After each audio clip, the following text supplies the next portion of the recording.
waa asalaamaaleykum waa groupe bi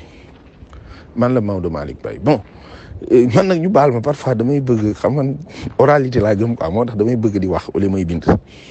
mais man dama bëggoon aussi vraiment ñun nous de la mouvance dans le débat politique surtout dans nos groupes qu'on relève un peu le débat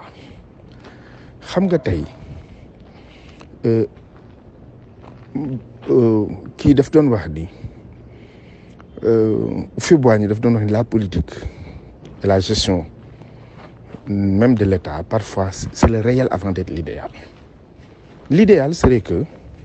lépp aw yoon société bu normé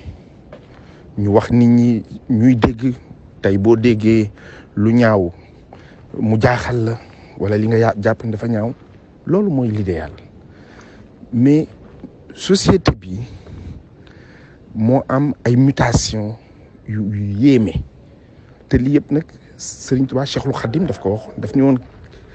éviter trop de parler du mal et du vice parce que quand le mal et le vice se généralisent ils se banalisent c'est juste pour wax ci lii ma gis ñu commencé ko dugal mu concerné Guy Marius Sagna ak kenn ku jigéen ñu ne daf ko ëmbal et tout te li ñu wax sax yaakaar naa ni xale bi doomu kilifa la te ci ni ñu waxee ma gisee ko dafa mel ni ndeyam ci ñun la bokk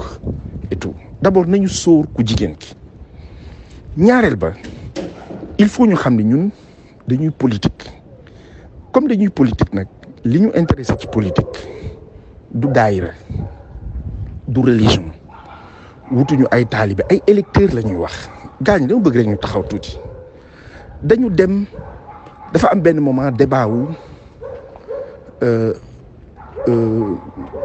l'affaire de Ousmane Sonko là jóg ñu ne viol on a dit violeur c'est bien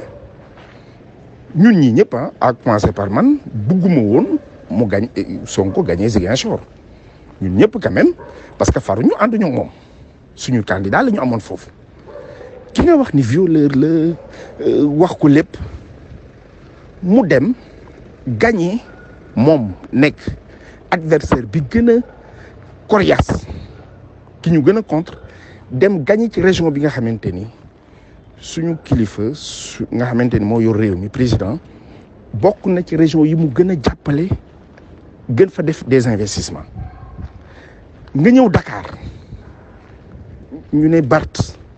les gens ont dit c'est un tueur c'est un assassin il est indiscipliné dafa réew machin truc il gagne avec un score historique man jusqu'à présent score bi daf may mettre sama nopp 95 000 voix de différence moi qui m'intéresse un peu ci décentralisation c'est pratiquement dafa mel ni ku la rawee 19 communes rurales li tax may évoquer loolu mooy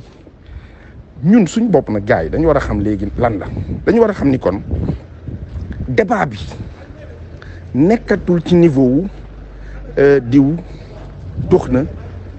naan na sàngara tux na yàmba wala def na lu ñaaw ci côté jigéen wala def na lu ñaaw ci côté góor et tout débat bi la ñu war a ñun relever beneen élément bi mooy man li ma gëm laay wax képp kuy xam ayibu nit di ko feeñalal du ñàkk bis sa ayib feeñ képp kuy am ayibu nit di ko nëbbal suñu borom xëy na mën na la koy nëbbal waxuma sax nag xutbawuma kenn mais franchement man quand je vois le débat là ñu teg ko sur la place publique bëgg ko indi teg ko te mu nekk ñaari nit ñu responsable def ko man li ma leen wax la man tey bu doon suma sago collectivité locale yëpp suñu candidat moo koy gagné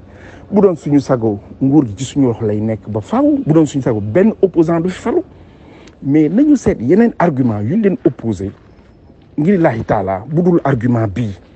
te fondamentalement nag buñ caaxaan demee dëgg des en termes de morale nul n'est plus compétent que l'autre suñu borom rek mooy suturaal jaam ñi waaw waxuma ci ko ci beneen niveau mais je voudrais vraiment j'ai mal je parle avec le cœur parce que j'ai mal que suñu groupe ñu nekk fi ay kilifa nekk fii ay borom xam-xam yu nekk fii parce que man li ma gëm laay wax lépp man dama jàpp ni compétence yi gën a am doole ci bépp nag domaine ñi ngi biir Benno Bokk Yaakaar donc compétence yooyu ñu bàyyi fi débat yëpp bëgg deb ci débat wu moo ko piis moo ko yenu moo ko tëral fii moo ànd ak moom moo am ak moom doom moo mais attendez gars yi aussi xam nga ñun nag war nañ mën a wax leen quoi gars yi ngeen jégal ma franchement may jégalu ci kàddu yi mais bokk ci te bëgg mu baax rek moo tax man daal je pense que mën nañu indi yeneen débat sur les questions là lépp lu nga xamante ni dafa nekk ci wàllu moral wàllu mœurs wàllu sexe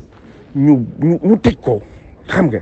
te indi débat yi ñu war a wax et sur lesquels franchement buñ koy wax ñun duñ ci gêné wu parce que bu ñuy wax ci yeneen points yi laa wax bien sûr duñ ci gêné wu parce que point yooyu bu dee liggéey bu dee taxaw réew mi def nañ ko ci am nañu perspective yu nga xamante ni war nañ ko mën a wax ngeen jégal ma ñëpp daal ngeen baal ma